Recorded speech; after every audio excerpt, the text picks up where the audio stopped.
Bon, c'est une nouvelle vidéo. On va faire de la conjugaison et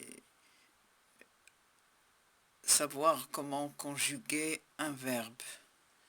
Alors tout d'abord, un verbe, avant de le conjuguer, on doit regarder son infinitif. On doit regarder son infinitif et puis regarder le temps et le mode. Donc si on nous demande de conjuguer un verbe au présent, au présent tout court, c'est le temps, et de l'indicatif, c'est le mode. Donc un verbe appartient à un temps et à un mode. Ils marchent ensemble. Il y a les temps du mode indicatif. Il y en a quatre. Il y en a quatre. Le présent, l'imparfait, le futur simple et le passé simple. Ces quatre temps, on les appelle des temps simples. Pourquoi on les appelle des temps simples? Parce que chaque verbe se conjugue tout seul, c'est-à-dire un pronom plus le verbe. Donc, il est conjugué à un temps simple. Et dans la conjugaison, il y en a quatre.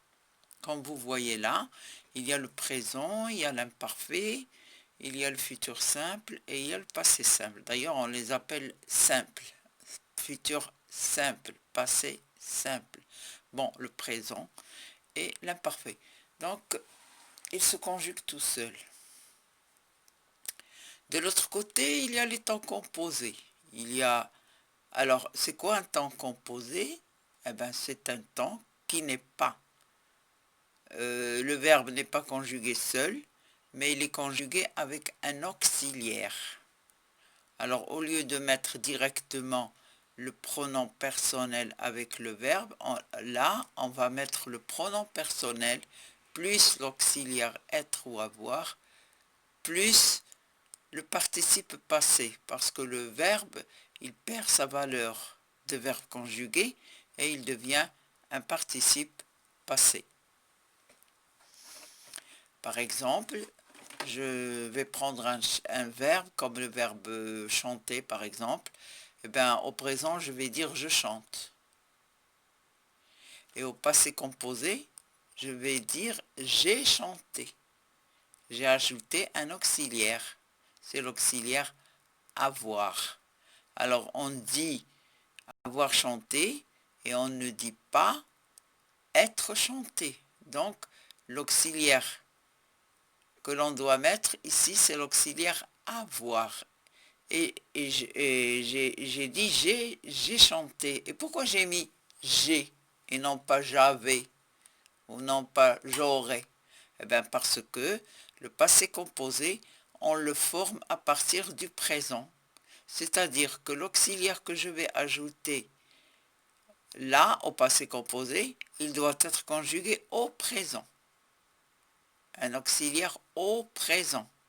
Donc l'auxiliaire au présent plus le participe passé, c'est le composé du présent. Voilà, c'est le composé du présent. Je chante, j'ai chanté. Je chantais, imparfait. Je vais ajouter l'imparfait de l'auxiliaire avoir. Eh bien, j'avais chanté. L'imparfait de l'auxiliaire avoir à l'imparfait, oui, à l'imparfait, c'est j'avais chanté. Alors, je reviens toujours au temps simple. Et je conjugue mon auxiliaire au temps simple qui correspond au plus que parfait. Donc, le temps qui correspond au plus que parfait, c'est l'imparfait. Je passe au futur. Je chanterai, eh bien, je vais mettre là l'auxiliaire avoir au futur et je vais avoir j'aurais chanté. Passé simple, je chantais avec AI. Passé antérieur, je vais ajouter le passé simple de l'auxiliaire avoir, c'est j'eus chanté.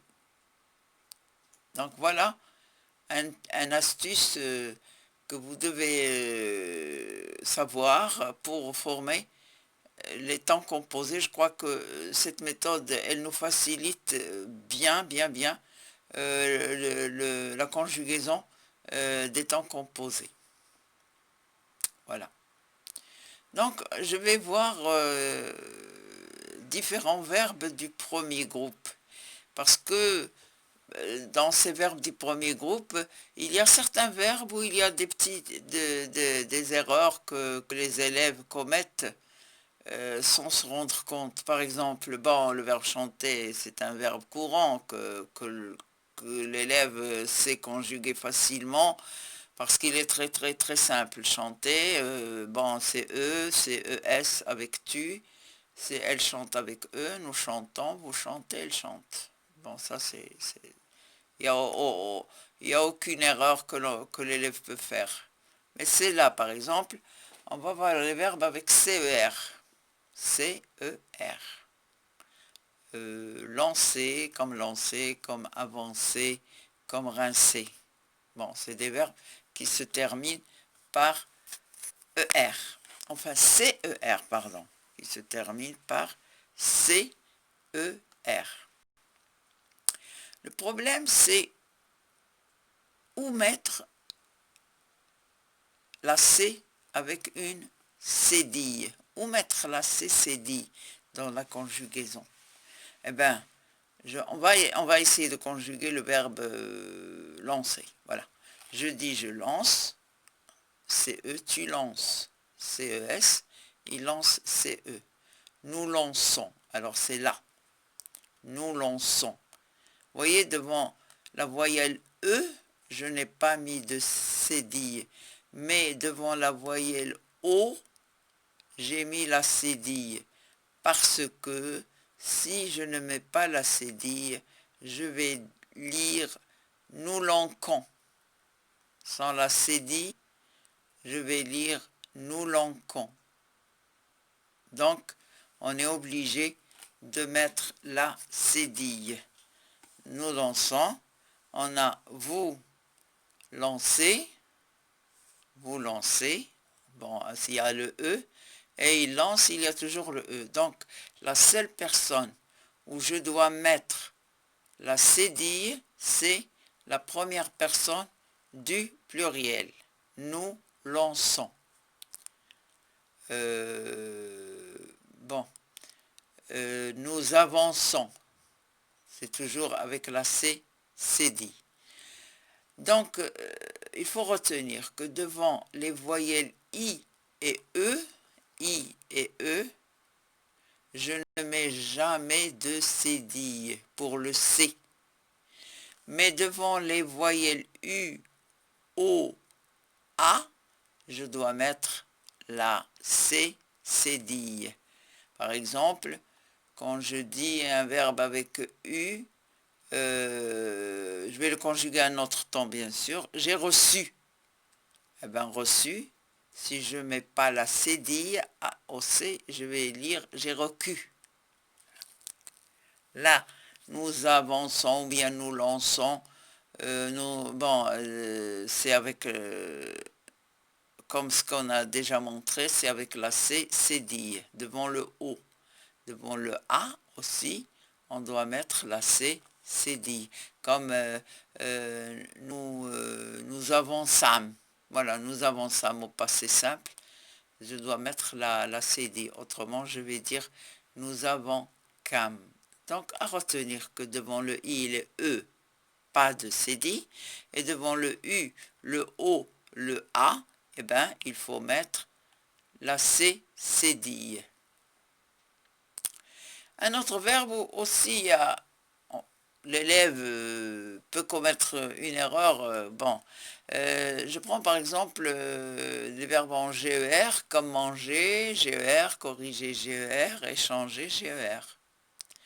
je range, tu ranges, G-E-S, il range, G-E, et c'est là, nous rangeons. Nous rangeons. Il ne faut pas enlever le E, parce que si on ne met pas le E, on va lire nous rangons.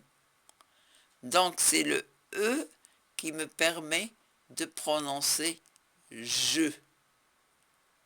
Si je ne mets pas E, je vais dire nous ranguons. Donc, le G avec le E, ça donne je. Là, alors vous avez vos rangées, c'est avec EZ. Il range ENT. Donc, la seule difficulté, c'est la première personne du pluriel. N'oubliez pas de mettre un E après le G. Sans le E, on peut dire nous ranguons et on prononce ge et c'est faux. Voilà. Il y a aussi certains verbes du premier groupe qui changent d'orthographe. Oui. On va voir par exemple le verbe appeler. Appeler. Vous voyez, quand je prononce E, appeler, donc là, je mets un seul L. Je mets un seul L. Parce que si je mets deux L, je ne vais plus dire appeler, mais je veux dire appeler. Appeler. Alors on va conjuguer ce verbe et on va voir où faut-il mettre deux L. Où faut-il mettre deux L. Et où faut-il mettre un seul L. Alors, j'appelle deux L. Tu appelles deux L. Il appelle deux L. Je prononce et appelle. Et qu'est-ce qui me permet d'appeler, de dire, de prononcer, pardon, j'appelle? Eh bien, c'est la double consonne. La double consonne,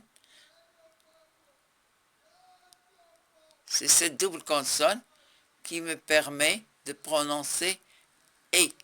J'appelle. Et le E sans accent. Sans accent. Parce que ce qui a remplacé l'accent du E, c'est les deux L. C'est avec les deux L que je prononce j'appelle. Tu appelles, il appelle.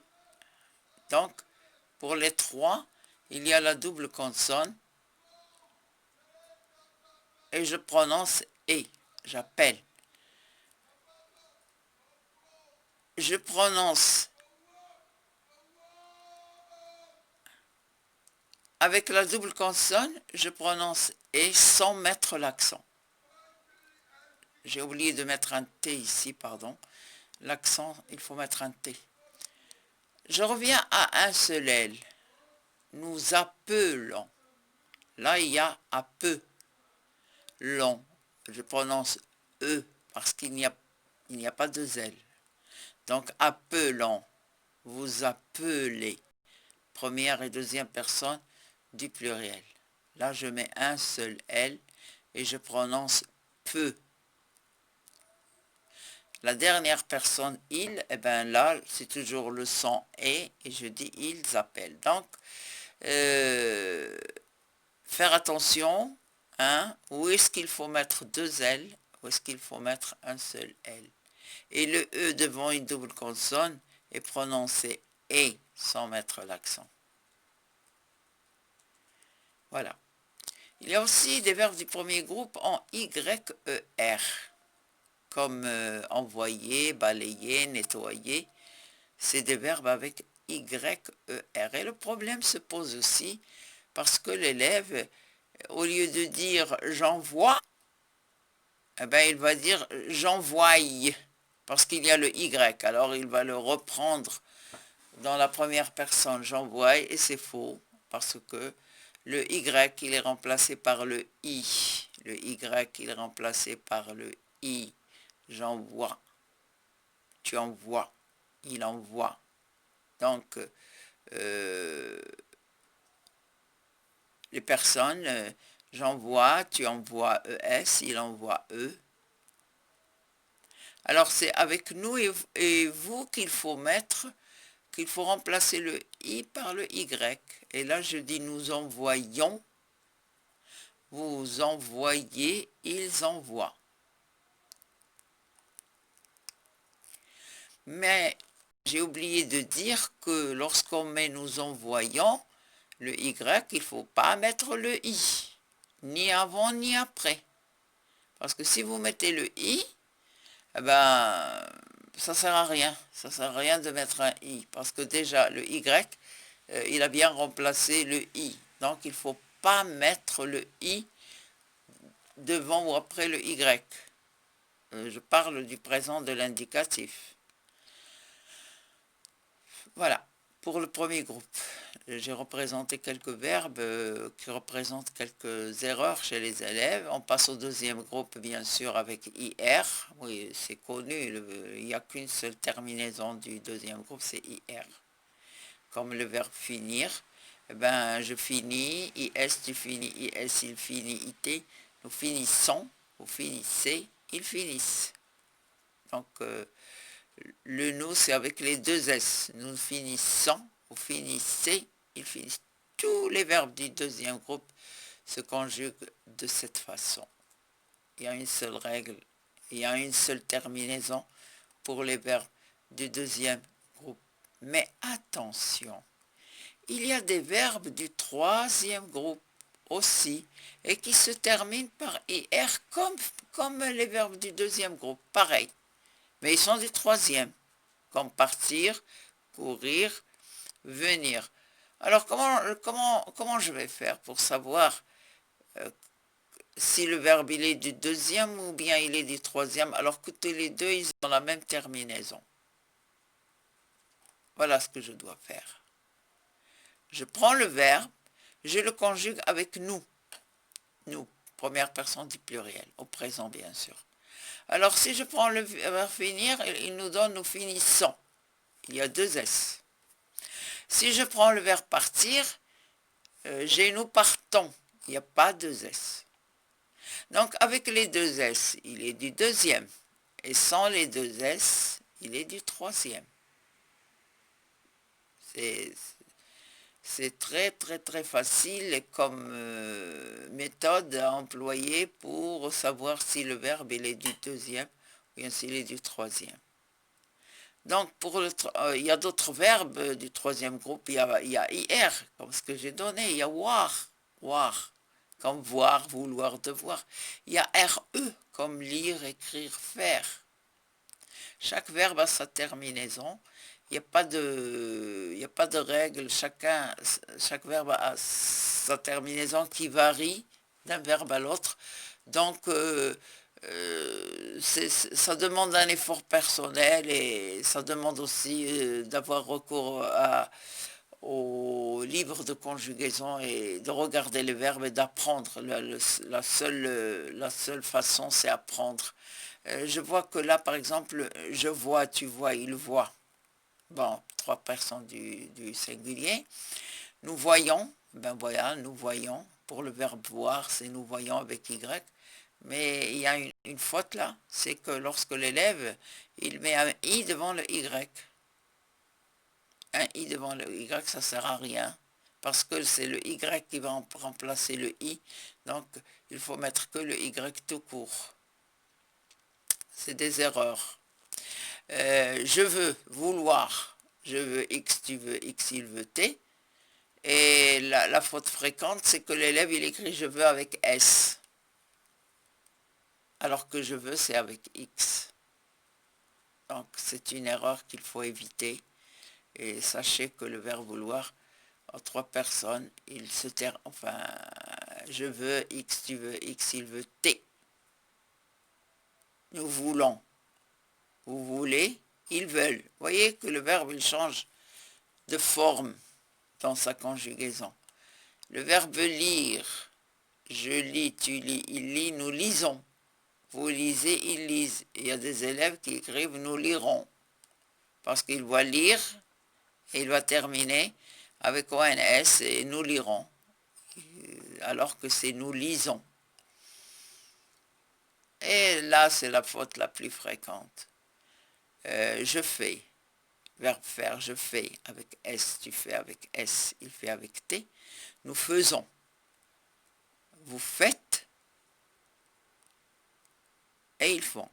Alors nous faisons, ça s'écrit avec F-A-I-S et non pas avec E. Là aussi c'est aussi une faute fréquente. Hein. J'ai oublié de le mettre parce que nous faisons, ça s'écrit avec F-A-I-S-O-N-S et non pas avec F-E. C'est une erreur. C'est une erreur. Voilà. On peut la corriger là.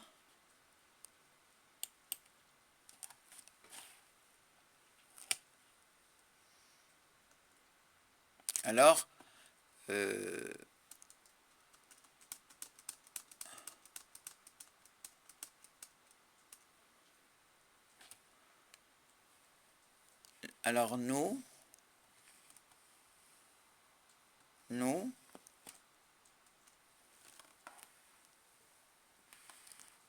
nous faisons,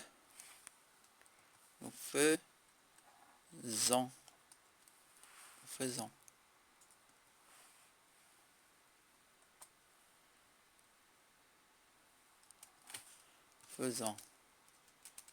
Et l'élève, il écrit, nous faisons comme ça. Nous faisons.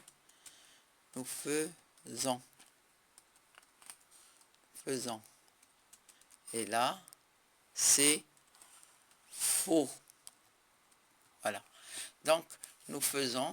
L'erreur, c'est que l'élève, il écrit, nous faisons avec E-S-O-N. C'est une grande erreur. Il faut éviter, bien sûr.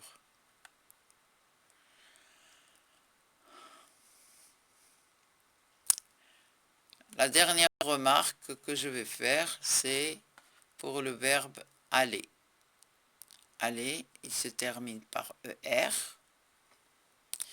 On va dire qu'il est du premier groupe, parce que les verbes du premier groupe se terminent par ER, alors que c'est un verbe irrégulier et il est du troisième groupe et non du deuxième, non du premier groupe. Et pourquoi? Eh bien parce que sa terminaison est différente du premier groupe. Il n'y a pas E, ES, ONS, EZ, ENT. Là, c'est je vais, tu vas, il va. Nous allons, vous allez, ils vont. Donc, il est classé comme verbe du troisième groupe. C'est comme ça. Et puis, n'oubliez pas que les auxiliaires être et avoir n'ont pas de groupe. Ils n'ont pas de groupe. Et on ne peut les classer ni du premier, ni du deuxième, ni du troisième. Ils n'ont pas de groupe.